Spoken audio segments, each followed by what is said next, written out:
इस आरसीएम अभियान का दोस्तों 3 उद्देश्य है। पहला उद्देश्य स्वास्थ्य रक्षा है, दूसरा उद्देश्य स्वावलंबन है और तीसरा उद्देश्य महिला सशक्तिकरण है।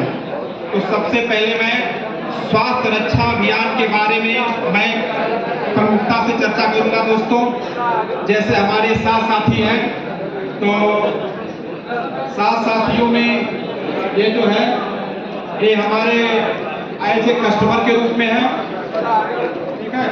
दूसरे हमारे जो है ये रिटेलर के रूप में है और तीसरे हमारे जो है ये होलसेलर के रूप में है और ये आप जो है डीलर के रूप में है। ऐसे हमारे जो है साथ साथी हैं। दोस्तों ऐसा है ना कि ये सामान जो है सामान किसी कंपनी में बनती है, ठीक है।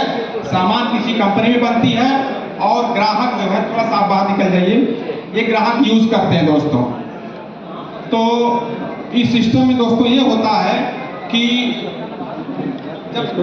जब ये कंपनी सामान बनाती है तो इनको पता नहीं रहता है ग्राहक को, तो इसके लिए दोस्तों जो है प्रचार किया जाता है। तो प्रचार वाले एक मोटी रकम लेते हैं 30%, प्रचार वाले मोटी रकम 30% लेते हैं और इसके बाद जो है ये सामान जो है पहुंचाने वाला जो काम है 1 2 3 4 5 बिचौलियों के माध्यम से होता है दोस्तों। तो जो ग्राहक जो है ये सामान जो है इनके पास कैसे पहुंचती है, सबसे पहले सामान लेते हैं रिटेलर से, रिटेलर लेते हैं 10%, इसके बाद में होलसेलर लेते हैं 5% और ये डीलर लेते हैं 3% और कैरियर फॉरवर्डिंग एजेंट लेते हैं 2%।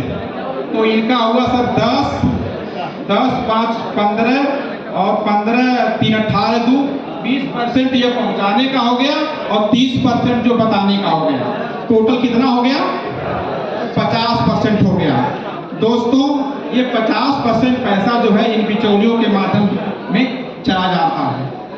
अब हमको नुकसान क्या हुआ दोस्तों? नुकसान ये होता है इनके माध्यम से, पहला नुकसान ये होता है कि कंपनी में सामान बनता है 50 रुपए का, लेकिन बिचौलियों के माध्यम से पैसा 50% और बढ़कर के ग्राहक को कितने का मिलता है? 100 रुपए का मिलता है। यानी 50% जो पैसा है बिचौलियों के बीच में चला जा रहा है। तो नुकसान हमको क्या हुआ दोस्तों? नुकसान ये हुआ कि पहला नुकसान ये हुआ कि सामान हो गई महंगा, यानी 50 की जो सामान बनी है ग्राहक तक पहुंचते पहुंचते हो जाती है 100 रुपए में, पहला नुकसान।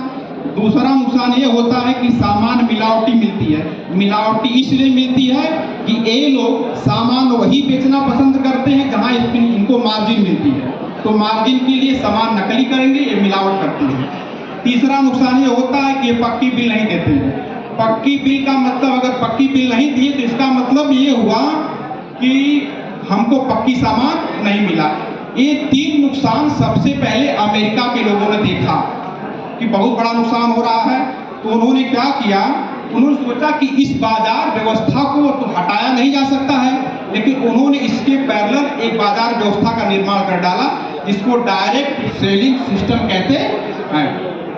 तो दोस्तों उन्होंने क्या कहा, उन्होंने डायरेक्ट सिस्टम में क्या हुआ कि एक कंपनी, आप आ जाइए, कंपनी और ग्राहक को उन्होंने मिलवा दिया और जो पैसा 50% जा रहा था बाहर, वो 50% पैसा ग्राहकों को ही वापस आएगा। बात यहाँ से हुई कि कंपनी और ग्राहक में समझौता हुआ। कंपनी ने कहा कि मेरा काम बनाना है और ग्राहक का काम खाना है। आपस में लोगों ने बात किया। कंपनी ने कहा कि मैं बनाने वाला काम करूंगा और ग्राहक ने कहा मैं खाने वाला काम करूंगा। ये 2 काम ये हो गया। और दूसरा काम यह है कि कंपनी ने कहा कि मैं पहुंचाने वाला भी काम कर दूंगी। तो पहुंचाने वाले काम से क्या हुआ कि 20% पैसा बच गया और ग्राहक को रेट वेट क्वालिटी अच्छा लगेगा, तो ये लोग क्या करेंगे, आपस में मतलब प्रचार कर लेंगे जैसे हम लोग कर रहे हैं, तो 30% पैसा और बच जाएगा। तो 20% पहुंचाने वाला और 30% बताने वाला, जो काम ये बिचौलिए कर रहे थे, ये पैसा हमारा बच गया।